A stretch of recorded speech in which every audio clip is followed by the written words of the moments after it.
আমি জানি আমার এই কথাগুলো শোনার পরে বজরং দল, হনুমান দল, আরএসএস, বিজেপির কিছু চেলাচামুন্ড আছে, আমাকে গালিগালাজ করবে, তাতে আমার কিছু যায় আসে না। সত্যি কথাটা বলার চেষ্টা করছি। এরা মুসলিম সমাজের দিকে আঙুল তুলে বলে এই জেহাদি, এরা জেহাদি।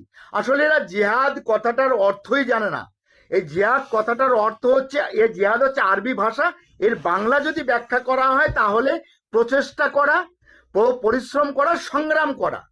এই জেহাদকে দুই ভাগে ভাগ করা হয়েছে, একটা হচ্ছে জেহাদে আকবর, আর একটা হচ্ছে জেহাদে আসগর। এই জেহাদে আকবরে কি বলা হয়েছে? জেহাদে আকবরে বলা হয়েছে মন্দ প্রবৃত্তি, পাপ করা, অহংকার, লোভ, এই সবের বিরুদ্ধে সংগ্রাম করে নিজেকে সমাজে সুন্দর নাগরিক হিসেবে প্রতিষ্ঠিত করা জেহাদে আকবর।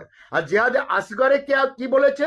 বহিরাগত শত্রুর বিরুদ্ধে, যখন বহিরাগত শত্রুর দ্বারা জাতি নিপীড়িত হবে, বহিরাগত শত্রু যখন নিজের দেশকে আক্রমণ করবে, তার বিরুদ্ধে সশস্ত্র আন্দোলনকে বলা হয় জেহাদে আসগর।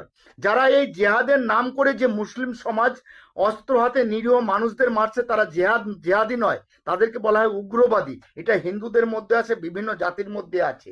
আবার জেহাদের আর একটা কথা হচ্ছে দারিদ্রতার বিরুদ্ধে সংগ্রাম করা, দুই মুঠো অন্নের জন্য লড়াই করাকে জেহাদ বলা হয়। আবার শিক্ষাকে পাওয়ার জন্য সংগ্রাম করাকে জেহাদ বলা হয়।